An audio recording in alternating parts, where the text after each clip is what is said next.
Good afternoon.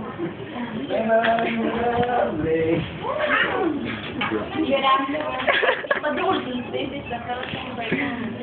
A passenger bus went off fire while cruising along the northbound lane of San Santos Avenue, EDSA, in Guadalupe City, in Makati City, near Camera Action. Good afternoon, Philippine. This is the Philippine breaking news. A passenger bus went up while cruising along the northbound lane of Isipan with the Los Santos Avenue, EDSA, near Guadalupe in Makati City on Tuesday night. No one was hurt in the incident, though it caused heavy traffic in the area. Makati Fire Department Investigation and Intelligence Division Chief Inspector Christine Preseno said the bus caught fire in front of Cebu Hotel branch.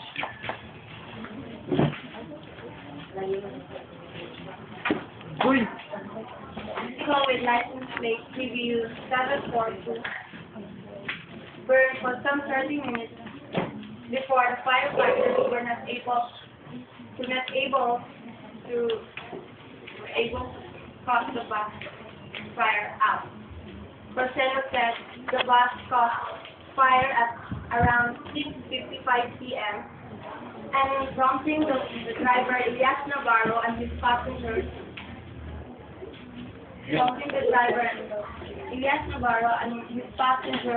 to leave the bus. Metro Manila Development Authority rescue teams targeted for the traffic to help control the traffic and manage the crowd. Firefighters declared and the boots was eventually towed to clear the area of the BC highway of obstruction.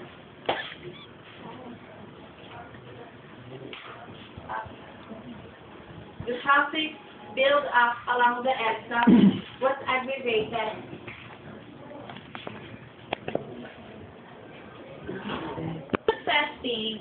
I'm just testing pronunciation, intonation, diba? Yung sa ninyo pagkuhan, nakasabot ba jud mo? May lang ba yan ninyo? Nakasabot mo, wala. Then you report. No? Saan show?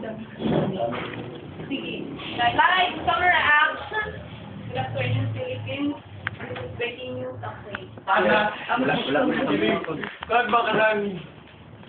Mura mag-rate ng newscaster.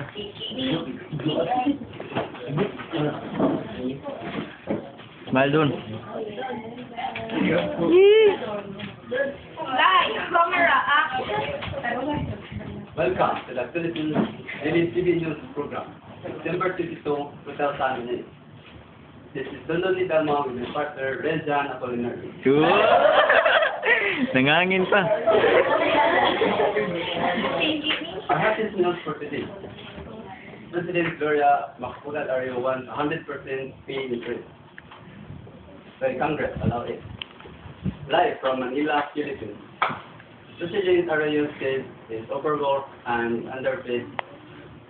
Thus, officials of the palace said, as he defended President Arroyo in the wake of the proposal to double the salaries of top government employees.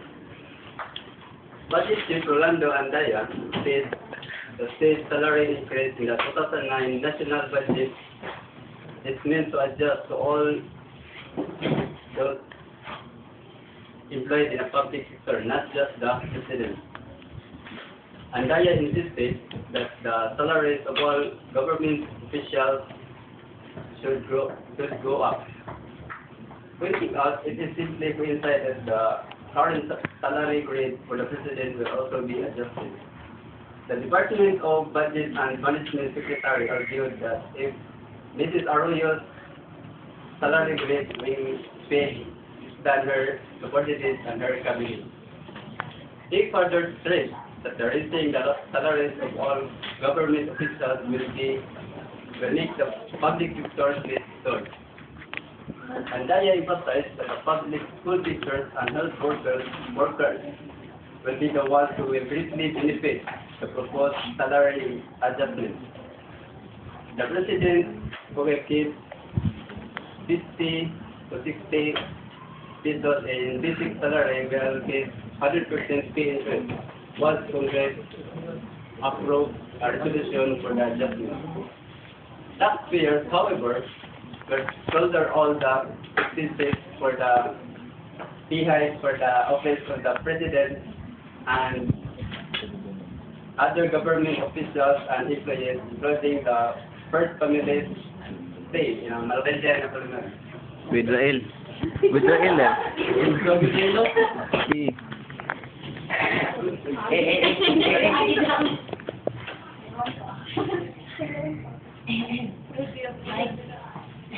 Mike. Alright, Camila, action. Breaking news at 3. Aposaya Police 3 hostages in Dakila. The Muslim terror group Aposaya Street 3 persons whom it had abducted over the weekend in the northern island province of Dakila. The police and military yesterday said. Marine spokesman Lieutenant Colonel Edgar Arabalong said Wilma Sumergito, her 14-year-old son Michael, and driver Ronilo Ando, 41, were picked up around 11:30 p.m. Sunday by hostage negotiators in the town of Tipo in Basilan, where the Abu Sayyaf released them. Last July 20, while Ando was driving his jeepney with Sumergido and her son as passengers, and on their way to the town of Ticol and boarded it. As the jeepney traveled, the man suddenly pulled out the gun and ordered Ando to drive to a secluded area where other gunmen of the Abu Sayyaf were waiting and took them. Police said they were verifying reports that an unspecified board and lodging payment, a euphemism for ransom, was paid to the captors.